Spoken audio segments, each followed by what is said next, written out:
All right, dentists, have you ever looked at your practice bank account and felt a sense of whiplash? One day it's flush with cash, and a few days later, a massive chunk is gone, leaving you wondering, how much money do we really have? Can I afford to make this purchase? Can I even pay myself this month? That feeling of uncertainty, that cash flow roller coaster, is incredibly stressful. And as you grow, once you start adding associates, maybe even opening multiple locations, the issue doesn't get a little better, it just gets a lot bigger. It gets exponentially more complex and far more critical. The more variables you have in your organization, the more important the game of managing and maintaining cash flow becomes. Today, we're going to dive deep into exactly that. We're going to talk about how proactively planning ahead can transform your cash flow from a source of constant anxiety into a predictable, stable, and powerful tool for your business. My goal is to give you some concrete, actionable strategies so that you can implement and help smooth out the wild swings in your cash flow and feel more control of your finances and ultimately build a more robust and profitable practice that serves you better. The first and arguably the most impactful thing that you can do is to strategically manage your expenses. So I'm not just talking about cutting costs, I'm talking about controlling the timing of your cash outflow. Look at each of your large recurring expenses and find a way to evenly spread them throughout the month. The biggest expense, of course, is probably payroll. Here's the problem with the typical payroll setup. Most practices will run payroll twice a month, say on the 5th and 20th. Now, that sounds fine in theory, but those dates can land on any day of the week. Sometimes payroll needs to be run on a Monday, sometimes a Wednesday, or maybe the 20th falls on a Sunday, which means the money has to be pulled from your account on the Friday before. Here's why that creates a problem. The reality in all of my practices, and I'm sure many of yours, is that for whatever reason, Monday and Tuesday tend to be the biggest insurance deposit days by a huge margin. That's when all the cash from the previous weeks is coming in. So what happens when a payroll date hits over a weekend?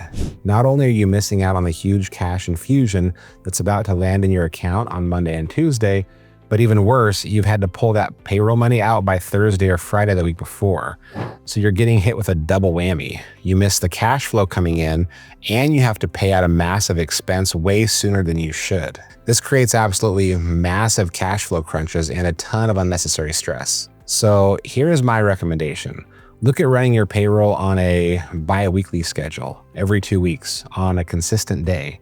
For example, run it every other Wednesday. You time it so that your main deposits from Monday and Tuesday consistently go into your account before the payroll gets taken out. This small shift from a bi-monthly to a bi-weekly, strategically timed schedule can make a world of difference in smoothing out your biggest expense. Once you have your payroll timed correctly, look at your next largest expenses. That would probably be your practice loans if you still have them, or maybe rent and likely your major supply bills. What you can do now is create a system. You can set a rule where your loan payment is due on a week where you are not doing payroll.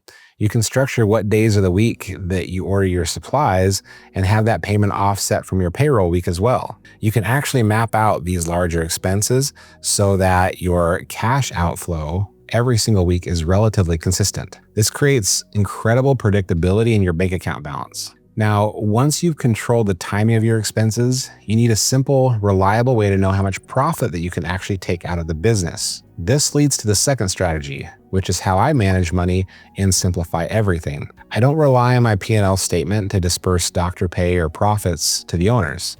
I rely on the bank account itself to tell me the profit. Here's how the low point method works. First, I look at my expenses throughout the month and I identify the point in time where my bank account balance will naturally be at its lowest. For most practices, that low point will be right after you run your largest payroll of the month. So you find out when your expenses are coming out, that creates your lowest cash position for the entire month. That specific moment in time is when you disperse profits. So let's say for you, that low point is on the 10th of the month, right after the first big payroll cycle. And let's say on that day, after payroll is cleared, you're left with $130,000 in your bank account. Now, you need a buffer. I recommend keeping a buffer that's roughly equal to a full month of your practice operating expenses. So if your practice has around $75,000 in monthly expenses, you'd want to ensure that is your low point and that there's at least $75,000 left in that account. So back to our example, at your low point, you have $130,000, your buffer is $75,000. That means anything above buffer, in this case $55,000, is your true distributable profit for that period.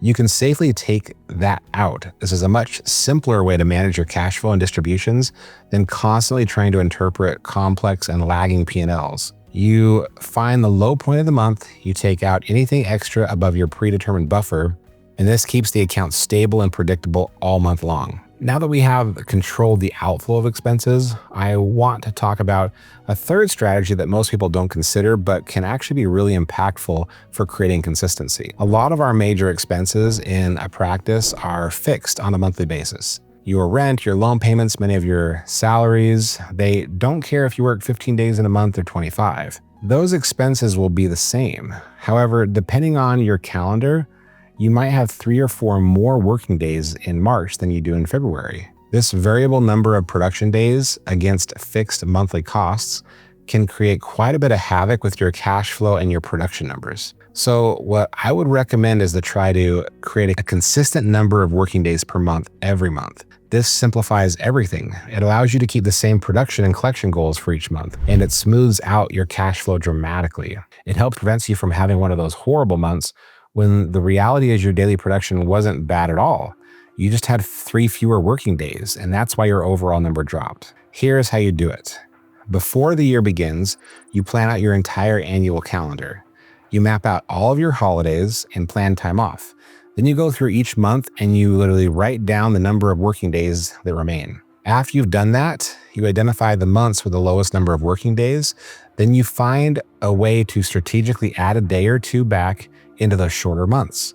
For example, if you typically work Monday through Thursday and you're going to lose a Monday for a holiday, plan on opening up your office that Friday to make up for it. If there's a month that's naturally shorter, like February, or a month that only has 4 weeks and has no extra days, maybe you decide to open up an additional Friday during that month to help offset things. You would be absolutely amazed at what adding just a couple of days here and there can do to your shorter months for the consistency of your practice's performance and its cash flow. Now, let's touch on one more thing: credit cards. I know a lot of dentists love credit cards to try to get extra points or miles, but I'm going to give you my opinion here. I am not a fan of using credit cards for primary practice expenses. The main reason is that it creates incredible cash flow inconsistency. You look at your bank account all month and think you have all this money, and then you forget the huge credit card bill hasn't been paid yet. Then, at the end of the month, you get hit with one massive payment and there goes all of your money. It creates a false sense of security followed by a huge cash crunch. So my recommendation is not to use credit cards for your practice expenses. But if you absolutely must, then don't let the balance build up all month and pay it off at the very end of the month. Try to make at least 2 payments throughout the month, maybe timing them with when you order supplies so that you don't see the one massive hit come out of your account all at once. These strategies, smoothing your expenses, using the low point method for distributions, standardizing your working days, and managing credit card payments wisely, might not seem like a huge deal when you just have one practice, but I can tell you from experience that when you start getting to 5, 10, 15, or even more practices, this kind of diligent cash flow management will absolutely make or break you. So I hope this has been helpful. If you're tired of the constant cash flow roller coaster and you want to feel more in control of your practice's financial health, I urge you to start planning out your cash flow and your expenses in a way that creates consistency and predictability in your business. If you found these strategies useful and you want more practical advice on building a profitable, less stressful dental practice, go ahead and hit the subscribe button. Let's keep working together to make dentistry fun, fulfilling, and rewarding. Subscribe so you don't miss the next strategy, and I'll see you soon.